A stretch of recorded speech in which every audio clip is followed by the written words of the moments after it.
Welcome to another MedCram COVID-19 update. Daily new cases in the United States are at an all-time high. And if we look at the daily new deaths in the United States, the rate seems to be consistently increasing, at least at this point. So as this is being recorded, we have the advisory group at the FDA giving the green light, the FDA giving the green light, and now finally the CDC green lighting the decision to recommend the Pfizer vaccine for use. So as it stands, there really isn't any further regulatory decisions that have to be made. The vaccines have already been shipped and they are arriving at facilities for distribution. There were a number of questions from some of you about this vaccine in terms of practical things, like who gets it, who shouldn't get it. For instance, pregnancy. What happens if you've had COVID-19 in the past? What happens if you've had plasma, for instance, in the past? What are some of the issues that are raised with that? And the purpose of this video is to go over those questions and see if we can answer those. So the source of a lot of the answers to these questions that I've been getting is from a clinical considerations slide set from the CDC. And we'll put a link to that slide set in the description below. But before we answer those questions, I wanted to make you aware of an interesting website here on the New York Times. So as many of you know, the vaccine is going to first go to healthcare providers and those that are at risk, for instance, nursing homes, etc. And if you want to know how long it's going to be before you have the opportunity to get this type of vaccine, you can simply go to this website and read a little bit of an article about it.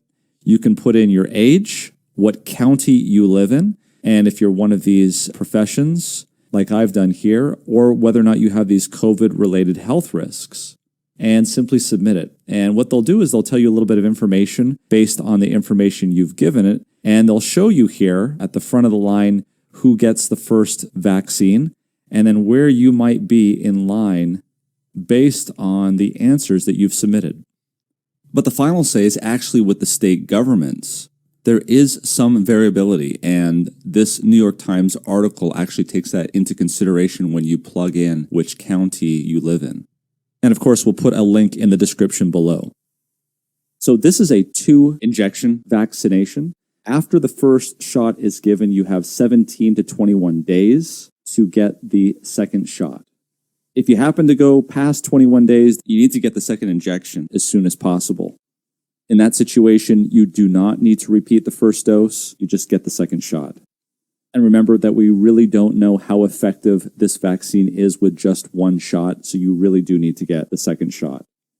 Now, in case you were thinking of maybe getting a different vaccine for your second shot, it's not interchangeable with other COVID-19 vaccinations. So you need to complete the second shot with the same product. In this case, it's the Pfizer-BioNTech vaccine. Now, currently, the authorities are saying if somebody were to get a second shot that was a different vaccine, then there's no recommendation at this point to get a second of one of those vaccinations. It would not be the ideal situation, but at this time, they're saying that you would not need to get a third vaccination.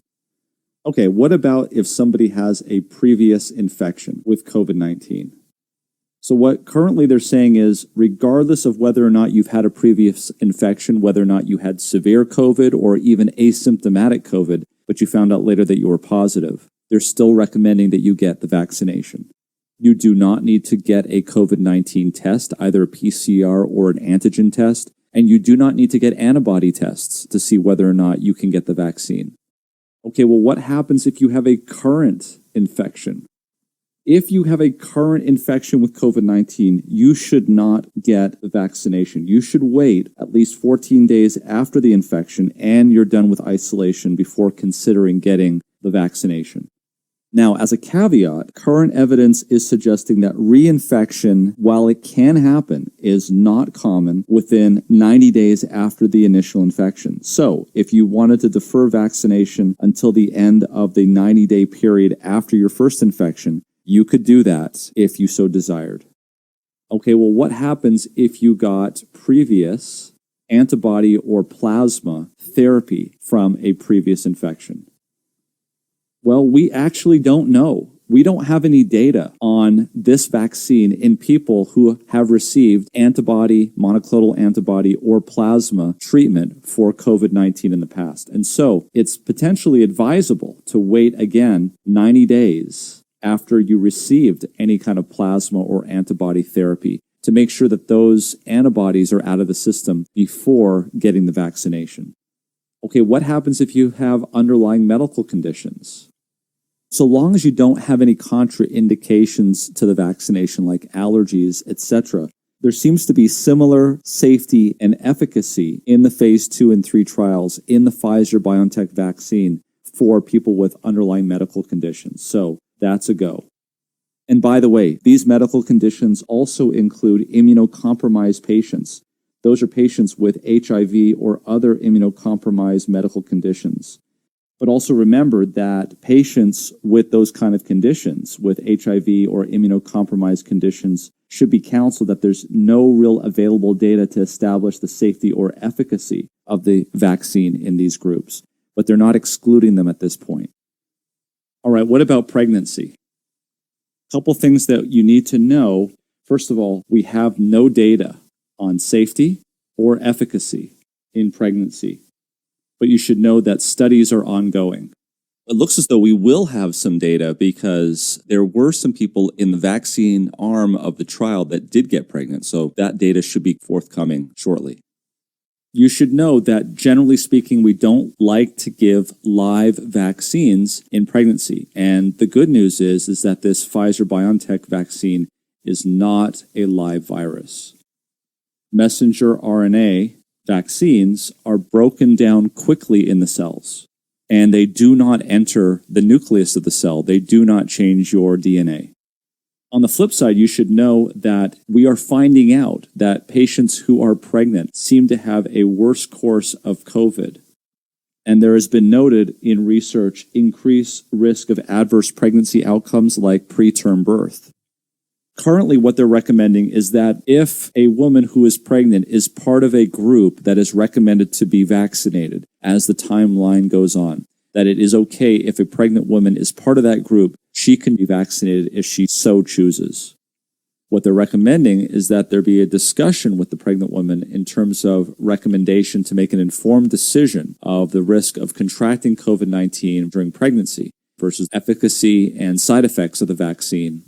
If a pregnant woman decides to take the COVID-19 vaccine and she develops a post-injection fever, the recommendation is to take acetaminophen due to fever being associated with adverse pregnancy outcomes.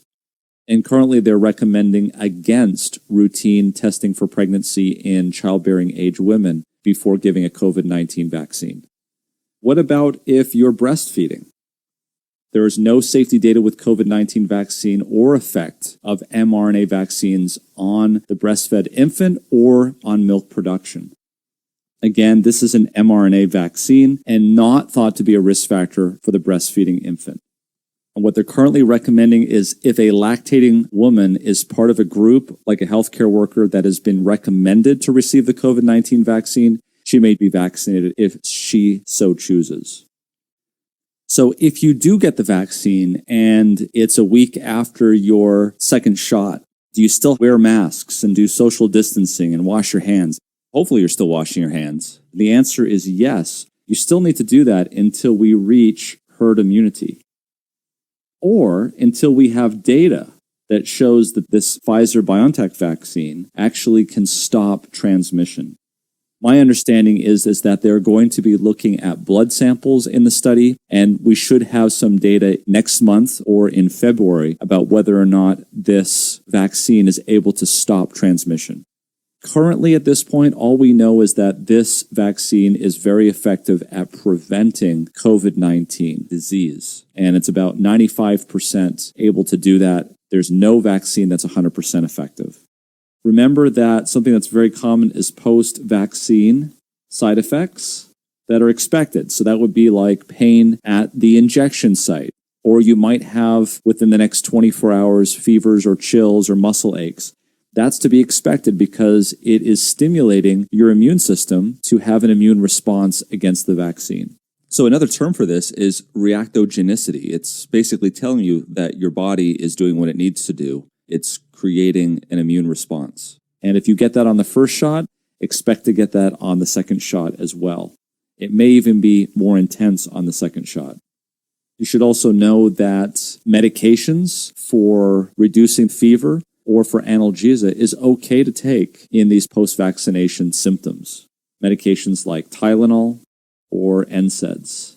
What they're saying is you can use that if you have issues with fever or pain, but that routine prophylaxis with antipyretic or analgesic medication is not recommended due to a lack of information on the impact of use on vaccine-induced antibody responses. So only use if needed.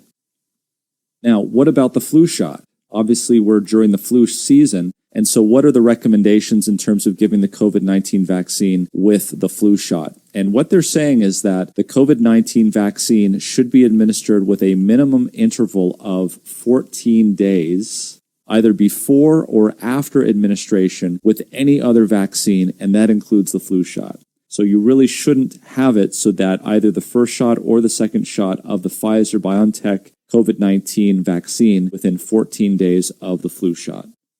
And as we said, the second shot should be given between 17 and 21 days after the first shot.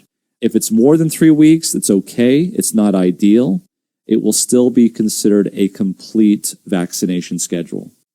What about tests? Suppose that you want to get on a plane, you want to fly, let's say, to Hawaii, and you want to make sure that you don't get tested positive for SARS-CoV-2 because you got a vaccination.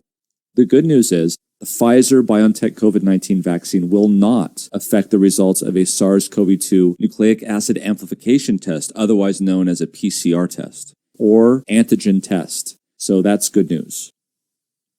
If you want to check antibodies, however, and of course this vaccine induces both a humoral, which is antibody response, and also a T-cell response.